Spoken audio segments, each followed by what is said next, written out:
Hello friends, क्या आपने कभी सोचा है जो लोग गहराई से सुन नहीं पाते वो कैसे सुन पाते हैं? क्या सिर्फ हीरिंग एड ही एक विकल्प है?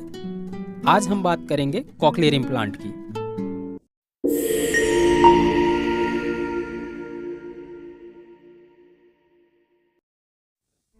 चलिए आज समझते हैं कि कॉकलियर इम्प्लांट क्या होता है, कैसे काम करता है और किन लोगों की इसकी ज़रूरत होती है।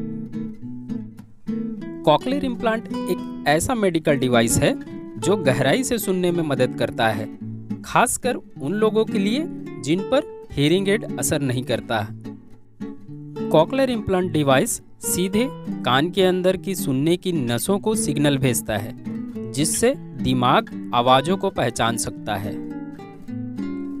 कैसे काम करता है कॉकलियर इम्प्लांट? कॉकलियर इम्प्लांट के दो हिस्से होते हैं, एक बाहरी हिस्सा और एक सर्जरी से कान के अंदर लगाया जाने वाला हिस्सा जिसे रिसीवर कहते हैं। बाहर की ओर जो दिखती है उसे ट्रांसमीटर और स्पीच प्रोसेसर कहा जाता है। बाहरी हिस्सा माइक्रोफोन की मदद से आवाज़ को कैच करता है, उसे प्रोसेस करता है और फिर सिग्नल को अंदर भेजता है। अंदर का हिस्सा उस सिग्नल को सीधे सुनने की नस ऑडिटरी नर्व्स तक पहुंचाता है, यानी यह कान के डैमेज के हिस्से को बाईपास करके सीधा दिमाग तक आवाज़ भेजता है। किन लोगों को करानी चाहिए कॉकलियर इम्प्लांट?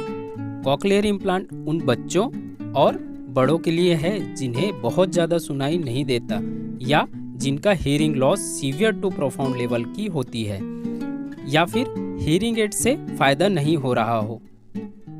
अगर बच्चा जन्म से ही सुन नहीं सकता तो कॉकलियर इम्प्लांट जल्द लगवाना बहुत ज़रूरी होता है, ताकि उसकी भाषा और बोलने की क्षमता सही तरीके से विकसित हो सके।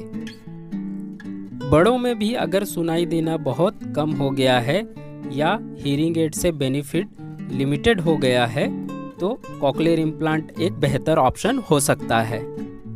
क्या कॉकलियर इम्प्लांट से नॉर्मल सुनाई देता है?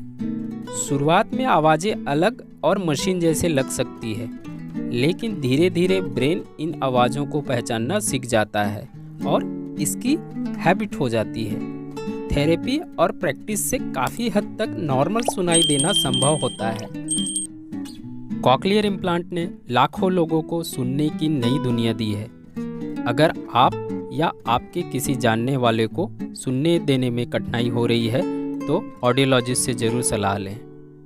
आपके मन में कोई सवाल हो तो कमेंट बॉक्स में पूछें। तब तक के लिए स्वस्थ रहें, कानों का ध्यान रखें। धन्यवाद।